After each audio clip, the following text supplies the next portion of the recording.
Welcome back, Selfish Babes, to another Selfish Babe podcast. It is your girl, Olenike Osibowale, here bringing you another episode. As I start off this episode, I told you guys I was about to go do my yoni steam at Ingrace Yoga with Asha. Say hello. Hey, y'all. She's the owner and founder of Ingrace Yoga and of this beautiful facility, which I showed you guys already. And so now we're diving into the episode. So if you guys did not see that part, you guys are just now listening. I wanted to bring Asha on specifically because I had seen a post where she had talked about, I think, abortions and miscarriages and being a death doula. And I think that sometimes those topics are very taboo. They're very taboo. But I love when people talk about them. I like when people talk about taboo topics. Me too. So I was actually really happy that she talked about it. And I was like, I know she's doing really great work here. And I said, okay, I'm in Georgia, you're in Georgia. Okay, like maybe I was going to do the podcast virtually, but I was like, why not I just come into your place and do it here? So I'm happy she said yes. And so introducing Asha, who is the founder of Ingrace Yoga, but I would like to say like a spiritual womb practitioner, a death doula, a doula, and what else would you say that you are?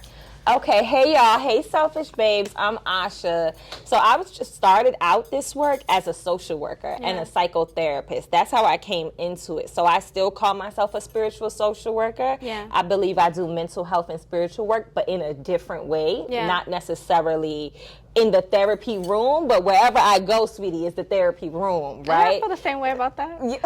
Like I literally went to school for psychology and I was applying to a PhD in psychology at University of Miami. Yeah. And I did not get in. And that's when I had started my businesses. And I was like, oh, I may not, like I have a psychology degree and I may not be a psychologist in the office, but I feel like what I do is still psychology oriented. So I always thought that. Yeah. So I changed my title from being social worker and therapist to spiritual social worker and spiritual therapist. Yeah. So that's really what introduced me to this type of work. So when I was on that side, I say that side because I was always doing this, just in different capacities. When I was on that side, I was working with survivors of sexual assault, womb healing, domestic violence, intimate partner violence, womb healing, right? From there, I moved into a medical social work field in a hospital where I would do rotations on labor and delivery, womb healing. Yeah. So I was always doing womb healing, but in very different capacities. Yeah. So I serve my community as a medicine woman, a spiritual herbalist, a birth, death, bereavement doula. I do everything from fertility work, helping you get pregnant, birth doula work, supporting you while you are pregnant, and then if your child transitions, miscarriage and or abortion work, supporting you as an abortion doula. And then I also help my clients step out of old identities into new identities. So I serve as a death doula. And then I also help to support them and their families if someone is transitioning over to the other side as a death doula. Yeah, so I literally support women for their entire life. I am a healer for the women. Ashe, I love that. What got you first into social work in the first place? What about it attracted you? You want to know something? You know, now that you asked that, I believe this was always in the cards. I was a psychology major. And the social work program was offering a trip to where? Haiti. Guys, she's Haitian, by the way. We didn't get into that, but she's Haitian too. We're going to get into that though, but go ahead. They were offering a summer trip to Haiti, and I couldn't get a summer job, right? So I was like, you know what, let me do this little summer trip. Let me see what it's giving. And I was going to be an English teacher in Port-au-Prince, and I think it was anywhere from like 6 to 8 weeks. It was a work study. That's what it was. And so Had you been to Haiti before then? Yeah. Yeah. So I grew up going to Haiti once a year with my family. Okay, good. But we never really stayed in Port-au-Prince. My family's from a part of Haiti called Machan Dessalines. Oh, never heard next of to it. like Gonaïve. So what part of Haiti? Like northeast, north, like girl, what don't part? get me the lying. Don't get me the lying. Because you know, your folks may probably look it up and be like, that's not even true. But okay, we're from Machan Dessalines. Are you familiar with the revolutionary Jean-Jacques Dessalines who fought for independence? Yes. Okay. So the town that I'm from is from where he's from. Yeah. Okay, so you know revolutionaries in the house. Yes. The only reason I asked that is because I had a prior podcast where I had brought on Mambo Lanice. And so we were talking about Haiti, and if you, my Selfish Babes, remember we talked about a lot of Haitians being afraid to go back to Haiti. So I wanted to know, were you a Haitian that frequented Haiti or not? Or like, you know, because I get it, I get both sides, you know? But I like to hear that you were already visiting already. My parents brought us to Haiti every single year, right? So we already were going back to Haiti. My mom owns properties. My mom's a business owner in Haiti, like, and she is a landlord. So she was going to Haiti checking on her stuff, honey. She was not leaving that in the hands of the locals. So she was taking us with her. She was taking us with her.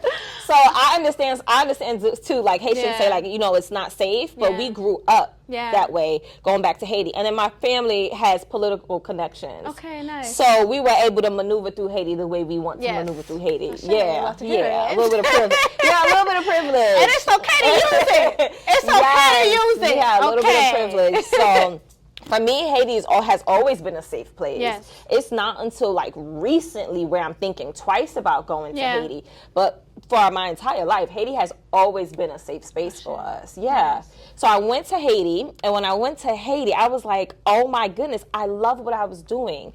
Of course, it was a teaching job, but really, it was so much more. Like, the children connected to me because I was Haitian.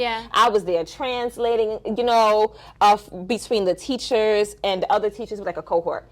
And the students and like the families were bringing me rice. And like, of course, we couldn't eat the food, but it was just so beautiful. And I began to They were giving you rice because they were grateful? Yeah, they were grateful, like rice. And there was a rum called baccara at the time. Right? They were like trying to sneak me baccara. I'm like, that's the rum, okay? I don't think I need to have this. I did at school. Right? But it was beautiful, and it opened my eyes to another way to heal. Right? And then at the time when I was pursuing psychology, I knew most of it was examinations. Like, and I was like, you know, I don't really want to spend the rest of my life doing psych evaluations for folks. Like, I wanted to do something where I was really making a difference. And so I came back from Haiti after like the 6 to 8 weeks and said, I'm going to apply to social work school. And so I went and applied to social work school and wrote this beautiful essay about my time in Haiti and got in. But for you, when you applied to social work school, is that because you felt like this is what's going to help me make a difference in the world at the time? At the time. And it did. It did, because it gave me all of the competency and all of the skills and all of the information that I just transferred from there into here, into the womb healing space. But when I was there, I thought I was going to be an international social worker. My vision for myself was to do humanitarian work and to travel all over the world and help people heal. Much like what I'm doing today. But I thought I would be doing it with an organization, not be the organization. You know? Right? I thought I would be employed. Oh, I see what you're saying. You know, it's like, no, girl, we got no plan for you. Yes, you have another plan, and it's not you traveling with a company. You are the company now that's employing people to travel with you to go and help those in other places. And so that's how I got started. And that's what like led me here. One thing led to another. I did medical social work, and then from there I went back to the therapy space where my specialization was working with folks with anxiety, depression, sexual assault, sexual abuse. I wanted to ask you about the in-partner domestic violence as well as the sexual assaults. When you were dealing with women in those situations, like, how did it make you feel, and like, what did you think at that moment you needed to do to help them? To be very honest, I was dealing with this so much that I had become desensitized to it. Being on the trauma unit, I think it had turned my heart off. Oh, wow. From like really experiencing the trauma in my body. It was like, all right, what support do we need to get you, and what do we need to do to move you along? Let me do a slow pause.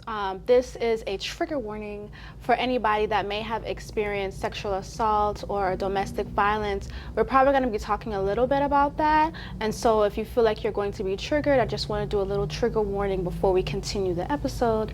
Because I am going to ask you, what were some of those cases? Okay, so I was desensitized. It's like when you hear the same thing over and over and over, of course my heart broke hearing the experiences of the women, but I had such so much of a capacity to hear trauma without physically feeling like anything in my body, that my main goal was, how do we get you connected to services? Okay. How do we get you connected to support? So in those positions, I served like as a case manager. So it was never me working with the families, you know, by myself. I was working with other social workers in the community, homeless shelters, domestic violence shelters, food pantries. Yeah.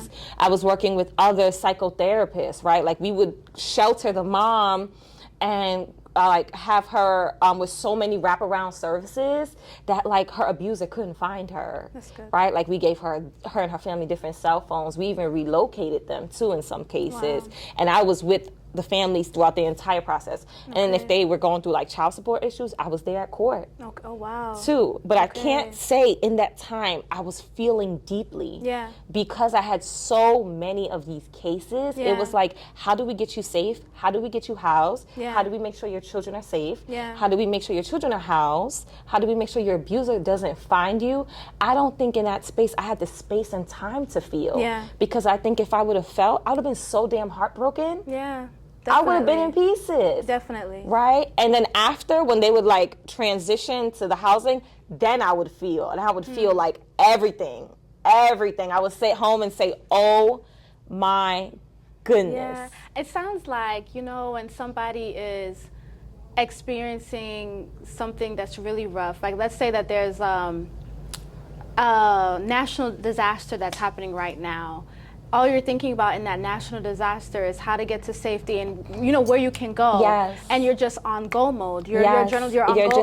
Survival. But then when you're at home and they're done maybe and it's quiet and now you can reflect on what you just experienced, then you're saying, okay, like I can feel like this, I can feel. And I remember I used to call my mom. My mom used to say, that work is so unsafe for you. We want you out of there. Because I would be face to face with my clients' abusers. Really? Yeah, absolutely. Especially in court. Okay. Yeah, or like sometimes the abusers would want to come and pick the children up from school unexpectedly. I would get a call because I was the point of contact for the family, right? And so I would like hear or see the abuser face to face. So give me an example. Okay, so if you could think back to one of your cases, or it could be many of them, give me an example of like a scenario of what happened. I'm going to change the names for confidentiality because we don't know where they are, where I hope they're safe. But there was a case I was working with. There was a mom from a Caribbean country, let's just say that. She was from the Caribbean and she was seeking asylum because she claimed that there was political war. Yeah. Once she arrived here, she told me that it wasn't political war. She was seeking asylum because her husband was beating her. Okay. In the Caribbean. Wow. But she came here with the husband. So she started telling me everything and I realized, oh, she is a survivor, right? And she literally asked me for help to separate her from her husband and to provide resources for like divorces and stuff like that because she wasn't familiar with it. Stuff for school, she needed medication, everything. He was abusing her physically, sexually, financially, mentally, emotionally.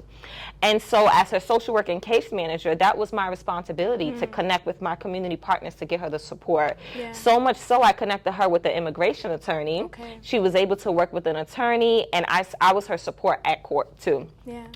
And so when I said I would see the abuser, I would often see him in the parking lot. Yeah. I would see him in the waiting rooms. Yeah. You know, I would see him on the way to the restroom. And they will try and intimidate you because they know, like, they will try and intimidate you. They will try and give you like the death stare because they're mad that you're taking away what they're using to be a punching bag. Yes, absolutely. And then in some of the cases, they feel as if you are the one that's breaking their family up. You are the one that put these ideas in their wife's head. You know, not like she came on her own volition and said, Asha, I need your help. No, they can't imagine that their wife would have that thought or idea. Yeah. No, so that's what I would do. That's how I would support them. And I would like make sure her kids got to school safely by collaborating with the community partners, calling the school to make sure the kids are still in the classroom. So no one tried to remove them. I would have conversations with principals, just sharing a little bit around the family case, but just to let them know, even though he is dad, he can't pick them up. Like there's a restraining order and everything. I was very hands-on in these women's cases. Yeah, very, very hands-on.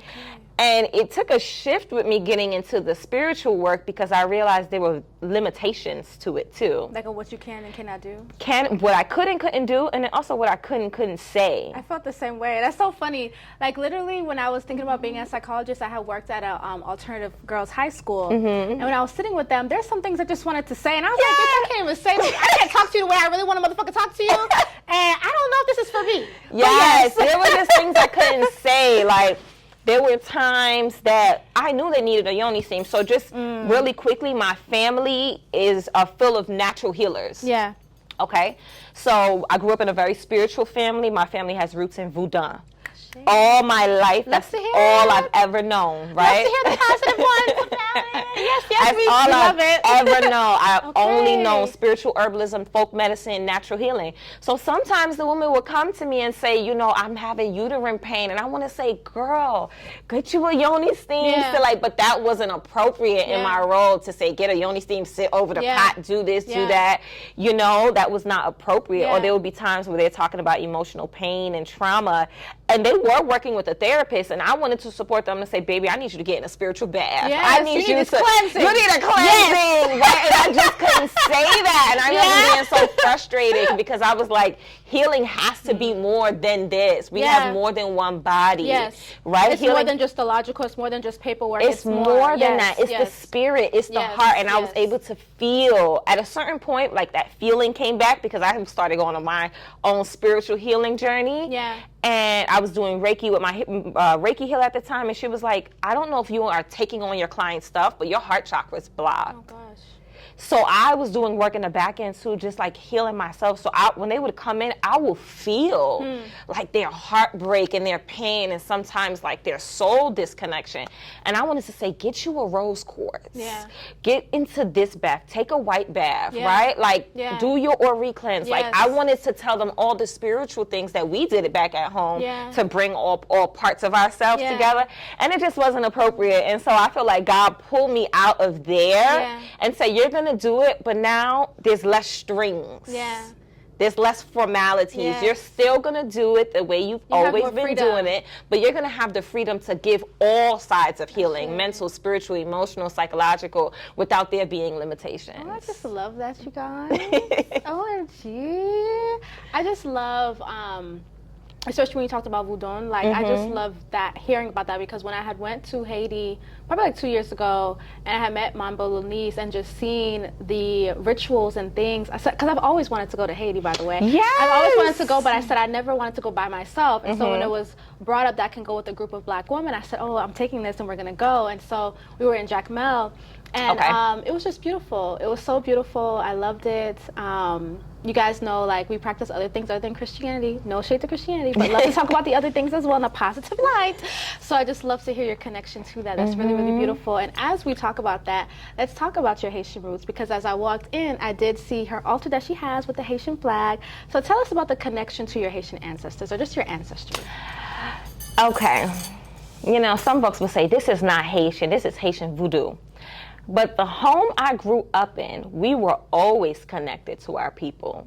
We were always. If my mom needed answers, she was going to get them from the other side. So growing up in that home, ancestral veneration was part of our like everyday life. Spiritual ceremony and divination was part of our everyday life. So I was raised to be very proud of where I came from, and not just the good parts of Haiti. I was also raised to like claim Haiti, claim my ancestral birthright of wealth and abundance, claim being a revolutionary, claim being an activist, claim being the first, Black free nation. I was like raised with, with that in mind. My father was also very militant, but still very proud. So he put that in me. He put that in me to like be proud of who you've come from and the people you've come from. And as a child too, my parents also taught me that the ancestors are still with you. Like still walking with you. There would be times, and I remember in college and social work school, I used to say, Mom, I don't think I'm going to pass the test. And she would say, ask the ancestors. And I'm like, what the hell you mean ask the ancestors? She was like, ask the ancestors for help. I'm like, what the hell you mean ask the ancestors, Mom? Like, this is not the time for the ancestors. Like, this is time for me to go. This is school. And she's like, watch, just ask the ancestors for help. And don't worry about it. Don't stress yourself out. And that was so backwards to me at the time. Like, what, lady, are you on earth? But I would ask the ancestors for help, baby. I'd be in that. I would be in that test, like, just writing. And I said, okay, there's a connection here. You know, we hear about it, but, like, there's a real connection. And so from then, I think my Haitian pride was just, like, through the roof, right? And I've always been proud to be Haitian, but when I moved to Georgia, I realized, oh, wait, I have culture. Because coming from New York, too, it's a melting pot. There's a lot of culture in New York, okay? There's a lot of culture in New York. So, like, you have your culture, but you don't really see your culture because you in the Jamaicans culture, you're going to get some food there. You in the Trini culture, you're going to go get some bust-up shots there. You getting chow mein from the Guyanese, right? So, like, it's like all the cultures blend together. And here, when I moved to Georgia, I couldn't find my people. You know they're here, though. I know they are. I just went to the Haitian corporate parties and they're here. I know they are here. But, like, in Marietta, it was hard for me to find my people here, and it was hard for me to get Haitian food. So I said, I'm about to be the Haitian staple out here, for real. And so that's why, like, most of the work that I do is informed by, like, Haitian folk medicine, Haitian traditional herbs, and how we use it. So I felt that it was only right to open up a shop in honor of, one, my journey, both my professional and personal journey, but then two, my walk with my ancestors, because it was my ancestors that told me, go get your shop. In a divination. Like, it's time to get your shop. So, like, they have been with me every single step of the way. So that's why I have the altar there. It serves as a fertility and blessing altar. So when my girls come in and they're struggling, or they are on a TTC journey, trying to conceive journey, they put their petitions down there in the box, and they leave it. And so the intention is to fill that wall up with all of my babies from all of the clients that I support. I love that. But yeah, so we pour libations weekly here for the ancestors. Call them in on Fridays. I play some music for them. See, she already answered my question, because I was about to ask her, when you were growing up, what did ancestor veneration look like? But we talking about what it even looks like now, and I love that. What she said, playing the music for them, pouring the libations for them, talking to them, having that communication. Talking to them. My mom used to make food for them. So we drink soup jumu for Independence Day. So my mom would make a separate bowl of soup jumu just for the ancestors. And they would communicate with her through the soup. So if the soup went bad overnight, they didn't like it, or something was off. Something was off in the divination that like she wasn't following, or maybe she didn't put her offering down or something. So they would communicate with her through the soup, which was like insane. One time the whole pot of soup went bad, and we said, oh, Mom, whatever you got to do to make it right with the ancestors, make it right, okay? No, I love to hear that, because when I think about raising my own children and some of the practices that I do, ancestor veneration is something that's just near and deep to my heart. You know what I'm trying to say? So to be able to hear somebody's journey growing up in that is so beautiful. I almost want to ask you, well, how did you feel knowing that maybe what you got was different than other people? Yeah, I definitely believe what I got was different from other people. So my mom's a Mumbo. Her father's a Ugan. His father was a Ugan. These are priests and priestesses of the Voodoo tradition. Yes. People understood, So I come from lineages of Ugans and Mumbos and healers. And there are some folks that didn't do the priest route, but so they're called mystiques, that they just have the ability to channel. Growing up, I thought it was weird, honestly. Even though it's just what we did in our house, I didn't see it anywhere else. I didn't see it. And now that I'm grown, I'm like, oh, many Haitians, they were doing it, but they was just closeted. You know, they were doing it in the comfort of their home. So I thought it was weird. I thought my mom was on some bush stuff, honestly. I was like, Mom, I'm trying to be a social worker. Like, I don't need those herbs, you know, like we need real medicine, you know. You know the herbs is the real medicine. Right? But again, I was colonized. Even though I grew up in the home, I was so colonized and indoctrinated by going to school and learning all of these new forms of therapy. I thought like what my parents were doing were archaic. It was like, we don't do that anymore. We don't need to do that. It's backward stuff, and it's not necessarily beneficial, right? Even though I saw like the real benefit, I was so indoctrinated from school and education. And then Spirit brought me back home. My entrepreneurship journey brought me back home. To Haiti? No, brought me back to my mom's house. Brought me back to New York. So I don't know if you remember, but we did a retreat in 2019. 2019, we went to Haiti. And I went in the water. I went, remember?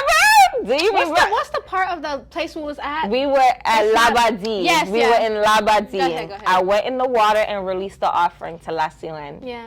And I said, all right, I'm ready. I was already receiving a call to like step out of traditional social work and therapy. I just didn't know what it would look like. Yeah. So I took a big rose quartz and I threw it in the water, and I had like a fruit offering too, and I gave it to the water as the offering and said, I'm ready. From there, my life just turned upside down seemingly overnight. Once we got back from that retreat, I was moving to New York. Why? I was moving to New York to be a full-time entrepreneur, or so I thought. Got you. I moved to New York, and honey, every single challenge that you could experience, I experienced. Yeah.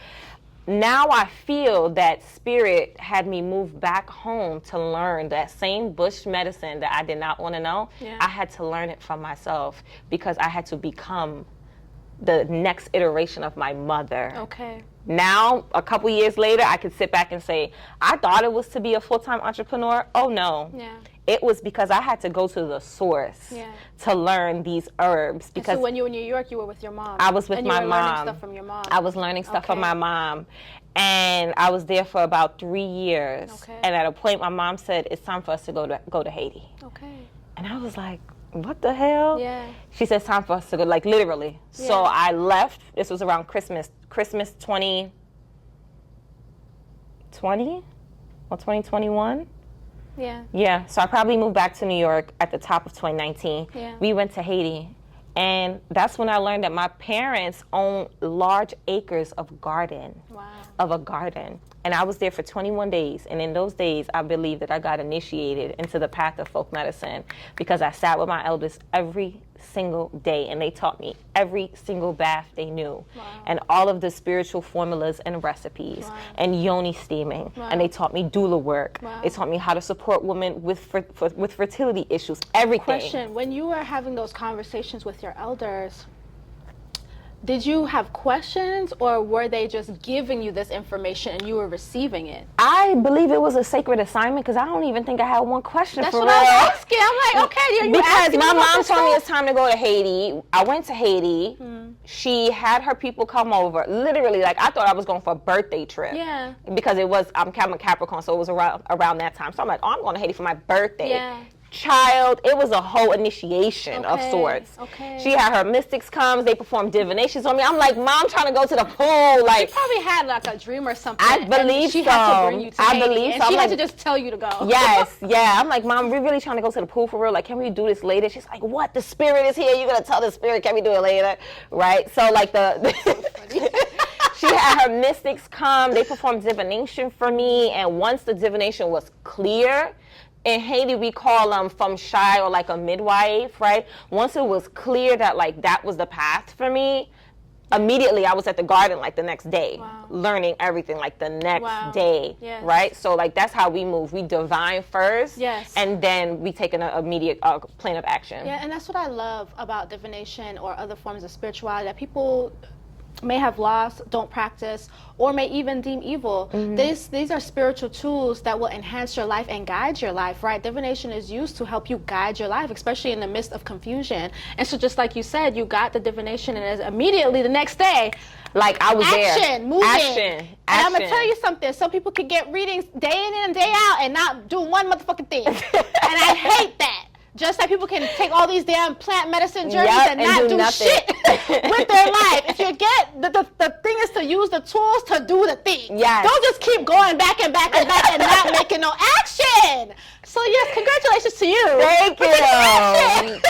Thank you, honey. The next morning I had my cousin go and buy me a notebook. That's how unprepared I was. Yeah. I had my cousin go to the marché, like the supermarket, and buy me a notebook, and I just started taking notes. And I came back to the States in New York on assignment. Okay. I was like, I'm supposed to be a doula. I'm supposed to do this. I'm supposed to help women with womb healing. I was already doing that though because I was a Reiki practitioner and I had my own office in New York, but it was mostly Reiki stuff, right? And I was like, I'm supposed to be healing with the herbs. I'm supposed to go to herbalism training. Like it was very clear what I had to do. Yeah. And the minute I landed my 2 feet back in the States, I was on go time. Okay. Literally. So from then, that was 2021 till now, 2024, what you're seeing is a manifestation, 1, of the divination, but 2, of my applied action. Yeah. Yeah.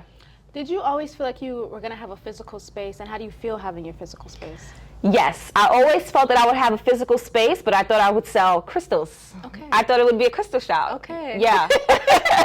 I thought it would just be a crystal shop with like a whole bunch of crystals. I was like in love with like metaphysical shops and things like that. I never thought it would be like a womb spa or anything.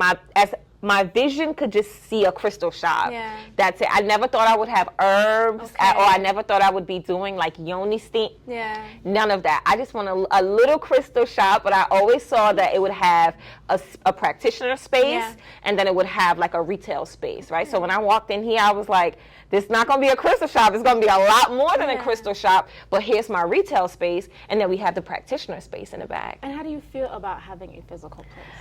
Because I'm excited. I'm only asking because I know other business owners. I'm more of an online girl myself, and I feel like I like online. You know, I'm getting into like in-person stuff, but not like in-person retreats or things of that nature. But I like an online thing. I like or in-person events. But how do you feel about having your own physical space? I love online. Yeah. I love online. I started online, but this is not my first space, right? But it's my first storefront. Yeah. I feel that I'm an in-person person. Yeah. I'm an experiential person. Yeah. People have to be able, whether they fly, drive, swim, hell, they need to be able to come to me. Yeah. Because also when they come to me, they're also experiencing my ancestors. Yes. And yes, you can do that online, but people need to come in here. Is There's some healing that happens in person. There's some things that happen when you're just in a physical space. Yes. So I know that for the work that I'm doing and how deep womb healing can go, sometimes virtual is not the best space to do the work because you're sitting in the same place that's making you sick. You need to get up and go somewhere else and truly experience healing and take that back home. So I love having this space. Honestly, it was a big growth moment for me. It was a huge growth moment because my life literally changed. I went from having 2 suites to a storefront, so my life changed. But I always knew a storefront was part of my purpose. Was I doing this without the store? Absolutely. But the work was limited. There were times that my clients needed post-abortion ceremonies. We got to do that in person. There's so many ceremonial stuff for the womb that's just better in person. Cleanses. We have to do that in person, right? Closing of the bones, doula work.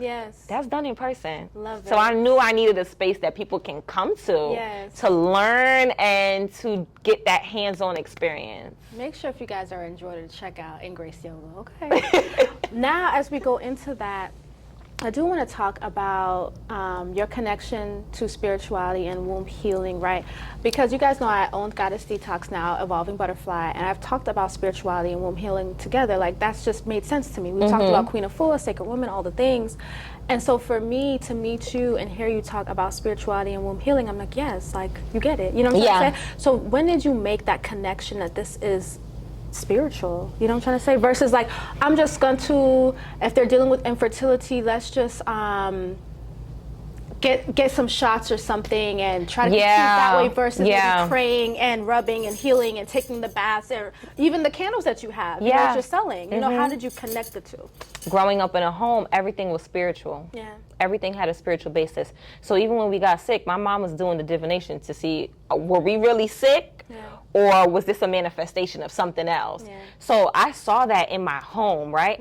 And also in my tradition too, when women experience infertility, divinations were done to figure out what was the issue. Was it a physical issue or a spiritual issue? So I always had that orientation. And then when I became a yoga instructor, I learned about the chakras and I learned about the energy.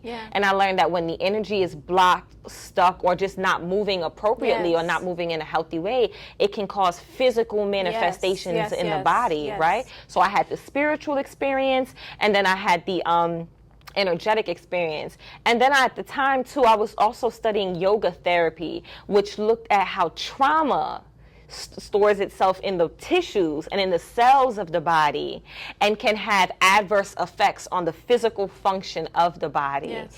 So with the spirituality part of it, I got from home. Energy medicine, I also studied. Trauma, I also studied. So it was a no-brainer to me that womb issues truly started in the spiritual and energetic bodies first, right? And that even if we experience physical manifestations of stress that are removed, let's say fibroids, if we don't get to the spiritual and emotional issues, they can return. Because I learned in energy medicine that the body is the last place that energy manifests. And so even if we heal the body, we still have to look at what part of the body or what emotions were moving through the body that allowed this to manifest in the body, right? And that's what I think total body healing is. No, I agree. I think, like, for me, on my spiritual journey and womb journey, like, I always just knew that there was a connection with spirituality in the womb, and like there were things that maybe women were holding on to, whether it be stagnant emotions or certain things or experiences they may have had that could be stored there. And I just knew that. And even though I learned about some of the things through Queen of Four, like other books, it wasn't until I was starting going to spiritual misas, where you guys know we have these misas where we connect with our ancestors and see what messages they have for people, that some of the messages that people were receiving was like, oh, you may have had a sexual abuser in your family and they may have cleaned off on you, and that energy is still stored in the womb space. Or maybe you're having a feeling of depression, but it's in the womb space. And so me going to those misas solidified to me what I already knew. You know, that connection of spirituality in the womb space. So it's really good to see you doing this work and connecting it for women, and like, just even when I talked about talking about the taboo stuff, which we're going to get into now, because it's so important. You know, I think some of these things are really frowned down upon or not known. And then even when we talked about miscarriages or like abortions, right? A woman having the right to choose whether or not she's going to keep that child, that's taboo for some people. You know, we have laws that are stopping women from making the choice that they want to do. But we also have herbs and things that people can do to do those things as well, to each his own. And so now I want to get into some of the, I guess, the death doula stuff that you do. So let's start there. Like, what is a death doula? Okay, before we talk about what a death doula is, let's talk about what a doula is, right? So a doula is someone that supports people in transition of. That's it. So if you're transitioning from being without child to with child, then you would need a birth doula. If you're transitioning to being with child to without child, you probably need a postpartum doula or abortion doula, right? Depending on what the situation is. So a doula, I like to say, is a sacred person that helps you transition from one state of being to another state of being. And so a death doula is someone that assists any person from going from being alive to transitioning to the other side, going back to spirit side, or helping a client, a woman, a person being from a physical perspective, like dying to one version of themselves. So they're transitioning from one physical version to another physical version of themselves, right? And we would call that like a rebirthing ceremony. But in order to do that, you have to do like a burial of some kind to bury the part of them that they no longer resonate with or connect with. And so I would support them as a death doula in that way. What got you interested in being a death doula? I was never interested. I don't feel like I was interested in much of this. It was like my path, as per the divination, you know? But what got me into the work, like what got my feet wet into the work, was helping my healer transition. So when I moved back to New York, I sat under 2 healers, and one of them was dying at the end of the pandemic. And no one was able to like get in touch with him because he had become so irate and he just really didn't want to talk to people. And my spiritual sister called me over to his house and said, he's about to transition and he's asking for you. And at the time, I had remembered some of the rituals and stuff that I learned in Haiti. And I performed a Reiki session on him. And in that Reiki session is where I saw his spirit like leaving his body. I felt his spirit leaving his body, right?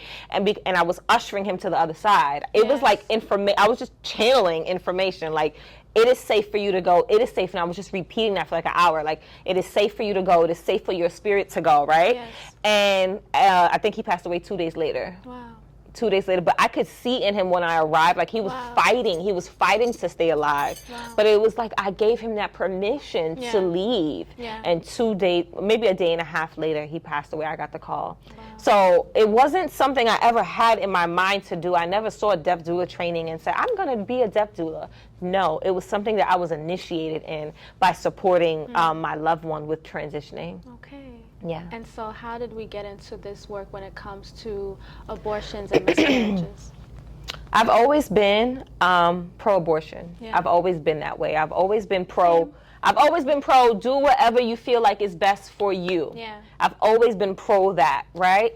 And so I would say as I started doing the womb work a little bit deeper, people started coming to me with fertility issues. So I was handling that. And then people were coming to me like with stuck and stagnant energy. So I was handling that. And then one day I got a phone call saying, hey, I'm about to have an abortion. Yeah. What would you recommend for me to do? Mm-hmm. And I was like, oh my goodness, what the hell? I sat with myself and really asked myself, what do I feel about this, right? It's not about taking a client's money. What do you actually feel about this person calling you, asking you for support? Yeah. And I said, this is no different from if they wanted to have a child. Yeah. It's no different. I don't treat it any differently, right?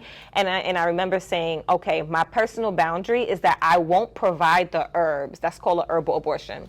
I won't provide you the herbs unless like perhaps you're my client and I'm working with you already in a doula capacity, that if anything goes wrong, I can run over to your house. Yeah. But if I can't run over to your house and like you're not my client, I won't provide the herbs for herbal abortion. But what I will do for you is help you heal 45 to 60 days post-abortion, because that's cultural in my community. Yeah. When a woman has a child, when a woman is assaulted, or when a woman experiences an abortion or miscarriage, the community rallies around her for the 4th trimester, because we consider the woman to be a baby.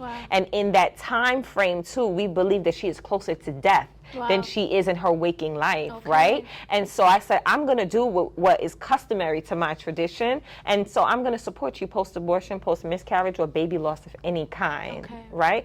That's how I got into the work. I had one client give me a call, and then I started doing it for my clients, but I never promoted it online. Like, it was just something I was doing for my clients. I was fixing them herbal steams post-abortion. We were doing Haitian postpartum baths, because many of them were in pain. If they took the pill, their physical bodies were in pain. I was giving them postpartum underwear to wear because they would be bleeding out, right? I was giving them peppermint tea for the nausea. I was giving them affirmations to say to heal their womb. I had them on a full and complete uterine detox post-abortion to heal their spiritual body and their physical body. And then I would do spiritual ceremonies for them called the baby release ceremony, where we ushered the baby back to spirit. That's what I was about to ask her. I was about to ask her, so what about the spirit of the baby? Yeah, so we ushered the baby back to spirit. And then we would do burials where they would bury something that represented the baby in nature, and that would sometimes be coupled with like a grief ritual where they would express their grief and ask spirit for forgiveness, ask their soul for forgiveness, ask the baby for forgiveness, and move on. Why do you usher the spirit of the baby back? Because that's where the baby comes from. Yeah. So there's spirit side, there's womb side, and then there's earth side. Yeah. So the spirit side is where the ancestors live, that's where the angels live, that's where all of the forces live, really. And the babies come from spirit side, right? So the thought is in sacred birth work is that the baby looks down. In relationship to us, the baby looks down and chooses the mom. Yeah. And so there's a spiritual process that happens from when baby comes over to spirit side into womb side. Yeah. And so mom falls pregnant, right? But that baby chose her already and was an energy already. So now baby has moved over from home to a new home, which is the womb. And then mom carries baby for 9 months, and now baby is initiated and born into earth side, right? So when baby chooses mom and baby takes up space in the womb and mom decides to terminate, baby can stay in mom's womb. Even though mom is only terminating the body, not the spirit. not the spirit. The spirit is eternal. You can't kill a spirit. A spirit can only be transferred. So what I found in my work is that when we didn't do baby cleanses or like healing post-abortion, my mom's experienced issues conceiving again. Because the spirit of the last baby or 2 babies that they've terminated was still present, so they were blocking their womb, girl. They were blocking their wombs. Yes. And so I said, all right, y'all, I have to put this online. I have to put it online. And so I think I recorded one of my clients' ceremonies from the back, and it just went viral. It went viral. And then I was getting so many calls for women saying, can I come? Can I come? Can I do the ceremony? Can I do the ceremony? And that's really how it started, right? So the reason why we bring baby back home and usher baby back to the spiritual world is so that baby can look down again and either choose mom or choose another mom.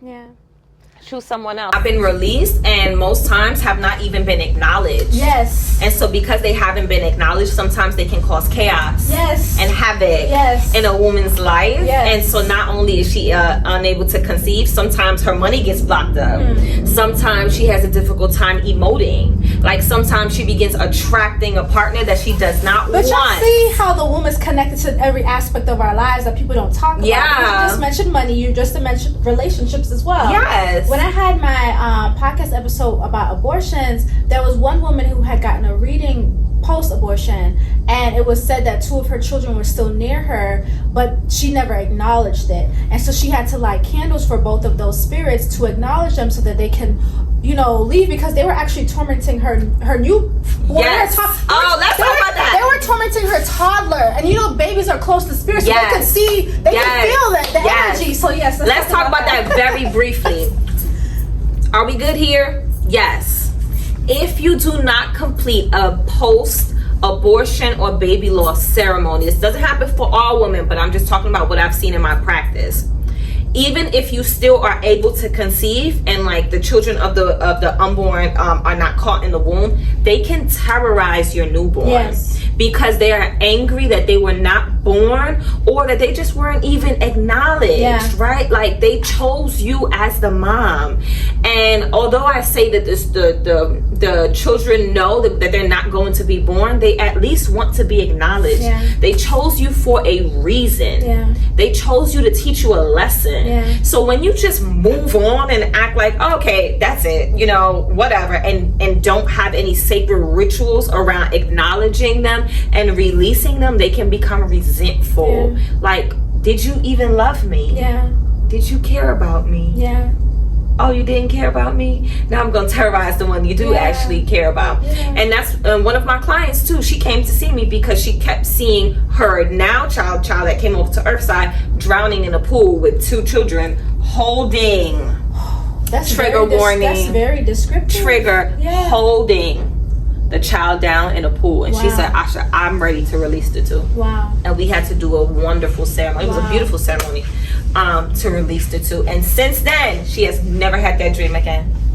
But you see how spirit communicates, y'all. Her client had dreams about this, which communicated to her there's something going on. She came to somebody that, like you, that does this work and said, hey, this is what I'm experiencing. What would you suggest? You giving her the suggestion. But again, this is not something that a regular medical doctor is going to talk about or tell you.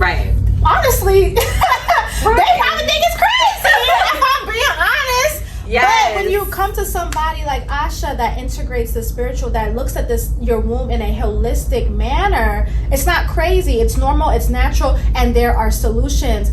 Which is why I just feel like it's so good to have this conversation and bring it in the spirituality, because these things like this, people normally would not think, oh, this is a spiritual thing. Like, what do I need to do for this? You know what I'm trying to say? You go to your doctor, they're not good. There's no pill for this. There's no prescription. Like, there's no medical prescription for this, but there is a spiritual prescription for this. And so I just love those examples, because it's like, that's real life. Like, we can't just keep looking at the womb from this textbook level. It's very much so connected. Like, even when you talked about somebody's money that could be blocked up, when you talked about the attracting bad relationships, why when I was selling the Goddess Vaginal Detox Pearls, I still sell them, but why I was telling people, like, speak into the herbs, pray into the herbs, talk about the unblocking of your womb space. What are you working through right now? What is blocking your success? Because your womb is connected to so much of your life. And when you start to look at your womb space in this powerful way, and honestly look at yourself in this powerful way, you're like, oh my God, I actually have so much power. There is power in the power of your tongue, in the power of your prayer. Even when we're just doing the yoni steam, we had set the intention, right? Because there's power in the power of the tongue, the power of the prayer. And you have to give the herbs a job. Yes. These herbs are beautiful allies, but they're called plant cesters.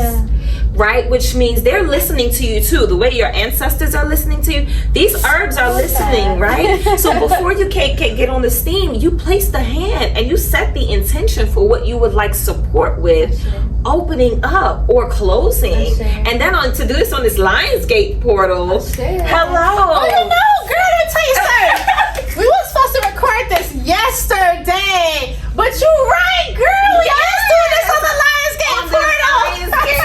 I love that. So like, yes, tapping into the elemental healing. The womb is the center of creativity. It is the center. And if we're talking about the anatomy of the body, it is also connected to the heart by way of the meridians, right? It's connected to every single organ. So when the womb is in dysfunction, so are the supportive organs in the body, right? So yes, it's important for us to heal our womb space because that's where our source of power is, right?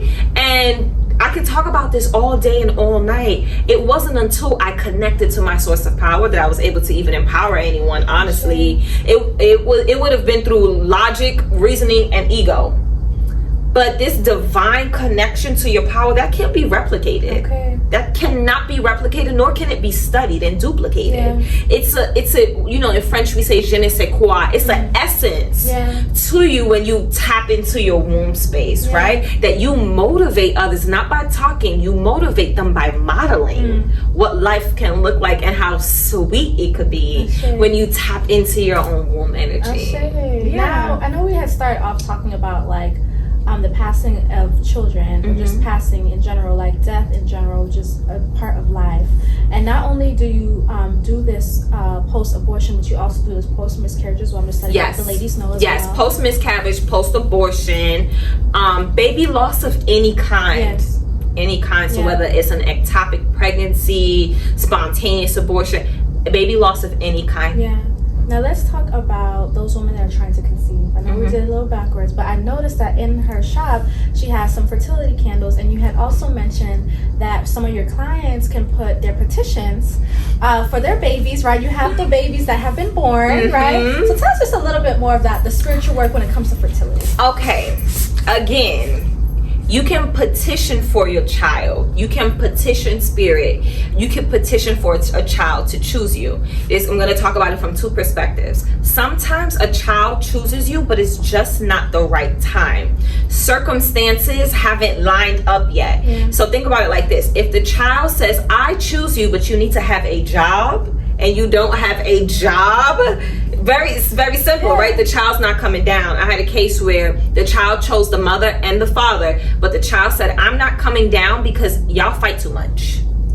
So my recommendation was get into therapy, because this child doesn't want to come into a violent home. That wasn't part of the contract. Learn how to manage your emotions, because this child also has a sacred contract to fulfill. So if y'all fighting in a home, this goes against the child's contract. So sometimes your unborn child needs you to do some work first. They have chosen you, but there's a gap between where they are and where you are. And that's where you do work. I tell my moms, it's not a passive waiting. You're not just at home like, okay, are you coming now? It's an active waiting. You're actively like on your steams, talking to your womb, doing your uterine massages. It's an act of prayer though. And Absolutely. That's what I'm saying. Like even when we're praying, like they say, like work without faith. What's the saying? Faith without works is dead. Yeah, so it's just like it's an active prayer, and so go ahead with the work that they're doing. Yes. So and then when the circumstances line up, then they call me and say, Asha, I am pregnant. All right. So that's when a child has chosen you. Now there's another instance where, actually there's one more that I want to add, but there's another instance where a child has not chosen you yet, right? Sometimes women come to see me for a womb Reiki session, and I could feel if a child's nearby, if a child's close to their birth canal, right, in the session. And I will say, okay, there is energy here, but I don't see children at this point. When I don't see children and they really are on a TTC journey, I have them putting petitions down. I have them working with the energy of the water, because the energy of the water is connected to the energy of the womb space. I have them leaving offerings at the water, speaking to their unborn child, prayers and affirmations for their unborn child, literally calling a child down. Are they lighting some candles? Yeah, oh, of course, they're lighting this birthing queen candle over here. And they create a baby altar in their home. I tell them start preparing a room in the home for a child, right? And just be patient. Just be patient. This is the part of manifestation that a lot of mainstream manifestations will not talk about, because a lot of this stuff is old traditional work. It's still manifestation, it's just done differently. You saw what she said, prepare the room, start the prayers, do all the things, because you're already expecting it to happen, which is going to happen. But yes, so that's that. And then I have them, when I serve as their womb doula, I have them on fertility teas. Teas that balance the hormones, teas that are high in vitamin A, B, C, and D, that help to increase fertility in one's body. So they're on fertility teas, they're on a steam plan with me, they're constantly doing womb cleanses and detoxes with me, they're tracking their cycle. So we're doing some very physical things too, in addition to spiritual things, right? And then the last category is when the child chooses the parent, and parent has no clue. Like, parent is not expecting child, no clue, right? And most times, because I serve as a baby medium, the child will come to me first. Okay. What do you get? Like, tell me some stories. Okay. I have one. So I was in Puerto Rico doing a offering to Yemaya. Okay. I had about 28 of my clients, and they gave me all their petitions, right? And I prepared like this beautiful, elaborate offering, and I went to Yemaya. And some of them were asking for children, and other ones were not. They were like asking for expansion in their business and stuff like that, right? For Yemaya and La Ciudad. Yeah. And so during the ceremony, as I was calling the names, I was receiving messages about some of the women, and I called one of my clients' name, and I think she just wanted expansion in her business. That's it. Literally, this was like with my eyes wide open. Literally, it just came out of my mouth. She's gonna have a child. Tell her to get ready to move, because the child requires her to have a bigger home, and the child requires her to live by the water. And at the time, she was living in North Carolina. If she's watching this, hey girl. That's so cool. She was living in North Carolina, so like it was like, yeah, it's time for her to move. As I'm at the water, like my fingers are like, where's my phone? Because I have to tell her this right now, or I would have forgotten it. And I'm like, girl, you're about to move. She's like, Asha, well, I'm not even expecting a child. She just had a child too. Okay. I'm not expecting a child. So said, so done. The baby was born last week. Wow, y'all. The baby was born last week. I even said it's gonna be a girl. Did she do the things? Oh, she did all the things. Okay. Yeah. I said it's gonna be a young girl. She's coming down. And she's gonna have a very fiery spirit. That's so beautiful, guys. And she was born I think that's so beautiful. Yeah, she's gonna have a fiery spirit, but she's also gonna be like emotional too. And I said this is a gift from the ancestors and a gift from the water. And so it wasn't last week, I think 2 weeks ago. It was during the tail end of cancer season, and her child came through. You know what I was just thinking about, because you had said this, all she just asked for was expansion of her business, right? I'm that girl. I'm gonna be asking for expansion of my business. But what I'm learning is that children are, back in the day, they still are now, have been seen as big blessings. They can help you change and transition, and maybe her being by the water is going to help her transition, expand her business. Absolutely. I just thought it was so interesting. If the only thing that she had asked for was expansion in her business, but she was going to get a baby girl, and I feel like she still got her answered prayers. I feel like it's going to help expand her business in a way. I mean, instantly, when she moved, I call it soulscription. So when I give you something, it's not a prescription. I'm not an MD. I'm going to give you a soulscription. Yeah. I'm going to give you something that your soul needs to get to the next level. So when I sent her soulscription, it was like, you need to move, and this is the timeline, and don't worry about the house, light a red candle for the house. Like, I just listed everything down. Once she followed the soulscription, her business blew up so much so she's booked and busy. Before little girl even came down. Wow. The petition that she had in Puerto Rico just manifested. Wow. So she got 2 blessings. I love that, guys. I'm just like so happy about that. I think it's also because I've been looking at babies more favorably. I'm the girl that's like, girl, what? Maybe like late 30s. I'm 32, so I was like maybe 38, 39. But I've been like looking at marriage and babies more favorably. So I'm just like, oh, that's so sweet. It's beautiful. It's a very beautiful work. So yeah, babies come from the other side, and you can communicate with them. You can petition them, and most times they will ask you for something. They will say, "I'm coming when you do this." Yeah. Like, heal your heart. Asha. Learn to manage your anger. Very, very real, practical things. But you know what I love about this, Asha? I love the communication with the babies from the spirit side, but I also love like being born into healthy homes. You know, I know that there's some children that are not born into healthy homes, or people that can regulate their emotions, or being born into the best financial circumstances. So the fact that you can get a message from your baby telling you what to do before they come, oh my God, that is such a big blessing. And I also commend the babies for saying, bitch, I need to be born in a healthy home. Like, I just love that too so much. Babies are changing. Okay, we have some bougie babies coming in.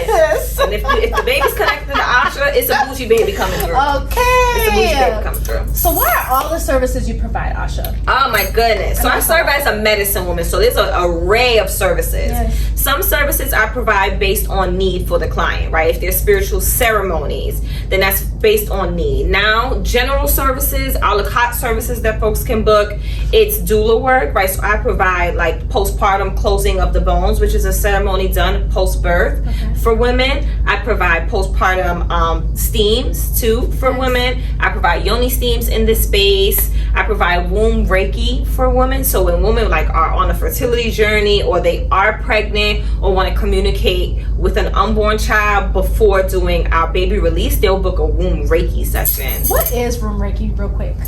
So womb Reiki is a non-invasive energy healing modality that seeks to align the chakras and remove stress and stagnant energy from the chakras. Womb Reiki just focuses on the womb space. So I'm literally doing Reiki and removing blockages and stress from the fallopian tubes, from the eggs, from the vaginal canal, right? It's only around the reproductive organs, right? So women who book that service are either trying to conceive or get in touch with their spiritual self we start at the womb space. And I find that many babies come through the womb Reiki sessions because they're like, okay, if you're already booking the womb Reiki, you're ready to hear. I was gonna say, so sometimes you said you do get messages during those sessions. 99% of the time I get messages during those sessions. But sometimes the babies also make contact with me through my dreams. That's one of my clients that she's pregnant right now, and I'm scheduled to fly into New York for her delivery. The baby came to me in the dream first, and it was a baby showed up at my front door and gave me a card, and I opened the card and it was my client's name on it. Right? So I gave my client 2 weeks. I gave her 2 weeks to tell me. And she didn't tell me. And one day I called her. And I said, hey girl, what's going on? And she said, hey, I said, you got something you want to tell me? And she said, oh my God, I couldn't even tell my business. Oh my God, why you just snitching on me? Okay, because we need a great delivery. We need some services. Maybe that's why. Right, so I provide womb Reiki. I provide candle support. I don't necessarily do readings. People like ask me all the time, do you do womb readings? No, I do womb Reiki. There's gonna be a reading in there. We're gonna remove some energy. We're gonna channel some energy for you to do the work. Do you only do womb Reiki in person? No, I do it virtually too. Okay, cool. I do most of my womb Reiki sessions virtually because Selfish Babes, I want to book. It's because I'm talking about it so much online. People are everywhere, so they book those sessions. Cool. Like that. Is that all the services? I know you host retreats too. Oh yeah. Oh my God, I'm forgetting about that. So I host spiritual retreats for women of color. Am I forgetting anything? I'm talking to my assistant over here. I teach classes. Okay. Yeah. So for those that want to train and learn this, right? Yeah. So I teach classes. I teach womb practitioners for women that are interested in like natural-based healing and spiritual modalities for supporting women from literally the womb to the tomb. And then I also train deaf doulas too. And in person. Now that I do in person, but I do have an online educational school where folks can go on and learn under Ingrace University. I was going to say, so where can we find all this information? The website is ingraceyogatherapy.com. and your location in Georgia? And I am located in the beautiful Marietta, Georgia at 2365 Powder Springs Road, Southwest, Suite 1215 in Marietta, Georgia. And where can they find you on Instagram? At Ingrace Yoga, INGRACEYOGA. You can find me on Instagram there or on TikTok. Okay, guys. Now I know there's gonna be a lot of selfish babes that's gonna want to just book you for all the things. I think this was such an amazing episode, y'all. I learned some new things too, but I just love the connection. I'm just like, look at these babies! Oh my god! So thank you so much, Asha, for being on the Selfish Babe podcast. I'm so grateful for you to be here. I'm grateful for the work that you're doing, and I know that so many women and children and just overall families will continue to be supported by the work that you do. So I want to say thank you for answering your ancestors' call, and thank you for continuing to honor them and do this great work. Thank you so much, honey. Thank you for having me, and thank you for coming to my beautiful space. Of course. XOXO, Selfish Babe.